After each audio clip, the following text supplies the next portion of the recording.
Yesterday, ladies and gentlemen, during the Prime Minister's swearing-in ceremony, he made a statement that makes everybody laugh. And many persons may be wondering what is it or why is it that everybody was laughing when the Prime Minister said the time has come. The other side was using that slogan, time come, but they couldn't tell you what time came for. So that was the reason why the people laughed when the Prime Minister used that slogan, time come. But here's the thing. The Prime Minister have further explained what time come for. He says the time has come for us to get over the joy, the thrill of victory, and the agony of defeat. The thrill of victory, as in the Jamaica Labour Party has won the election, and the agony of defeat in that the opposition, Mark Golding, has lost the election. It's time for us to unclench our fist. Unclench our fist means that they were angry and they were hot in pursuit of becoming the leader of this country. And they say things, ladies and gentlemen, that wasn't true.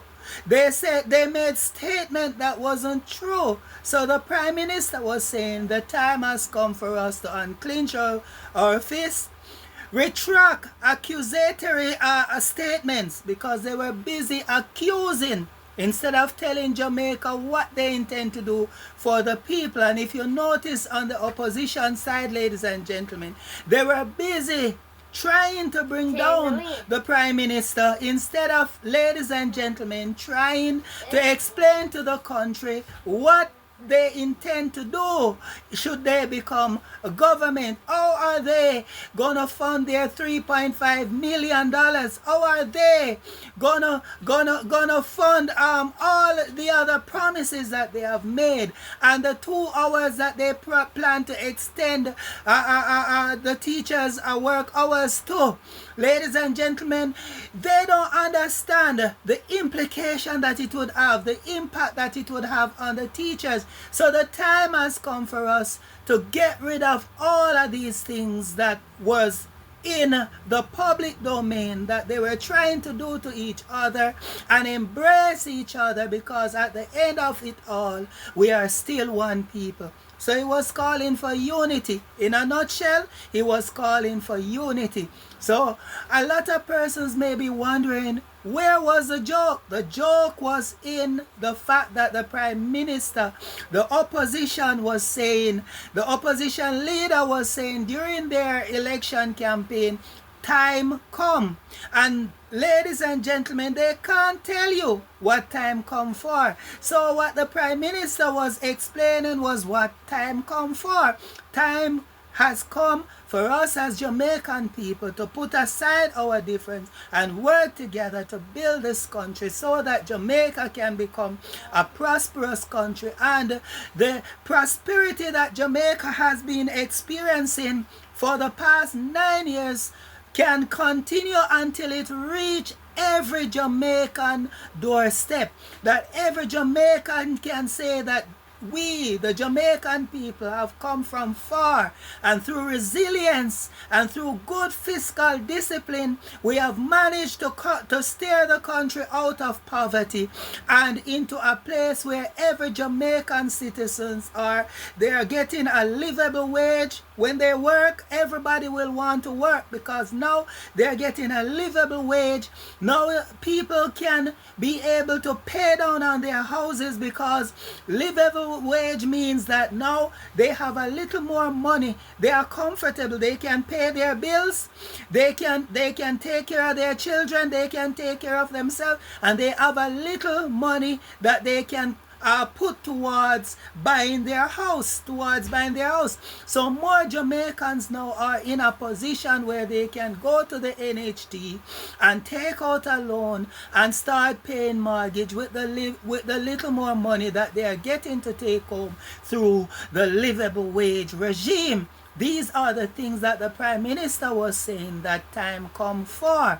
And ladies and gentlemen, many persons don't understand what he was saying. So I'm simply saying to you, ladies and gentlemen, the reason why a lot of persons run with misinformation is because they don't listen. Ladies and gentlemen, wise persons listen. You close your mouth and you open your ears, because even a fool is considered wise when they learn to keep their mouth shut. So ladies and gentlemen, in order for you to understand the Prime Minister, because if you notice, the Prime Minister is very wise, so you have to listen keenly to what he is saying in order to understand clearly where he intends to take the country and what will be his next move. And we see that this is a man, he's a builder, ladies and gentlemen. This is a man, he treats the country like a business. And you know that when you're operating a business, you want to make profit. You don't just want to be spending the principal. When you spend the principal, you bring down the business, and very soon you'll have to close down the business because you spend off the principal. When you spend off the principal, then you won't have anything to invest. No, the regime that the Prime Minister has brought to Jamaica is that he keeps spending some of the profit. He keeps spending some of the profit by he give back the dividends to the people while not touching the principal. And not only that, ladies and gentlemen, but he used some of the dividends to fix the road, some of the dividends to build low-income houses for persons living in dilapidated buildings in deplorable condition. He used the principal to give houses to these people through the social housing development program. And ladies and gentlemen, the dividends is also using to put water where water never used to be. And he's using the dividends to build Resilient Park in Portmore. He's using it to build another urban center there in Portland. He's using it to build, ladies and gentlemen, an agricultural park down there in Clarendon, Panassus, and so on and so forth, ladies and gentlemen. So you find out that through balancing, through paying off the debt, through reducing the country's debt to GDP, through building up our net national reserves, so that our dollar, the Jamaican dollar, will be stabilized. If you notice what the other political party used to do, they used to destabilize the dollar through borrowing, because when you keep borrowing from people, then it causes a negative impact on the Jamaican dollar. You notice that every time the Jamaican dollar suffer heavy loss, it's each time when Jamaica borrow from the multilateral lending agency, it devalue our Jamaican currency, ladies and gentlemen.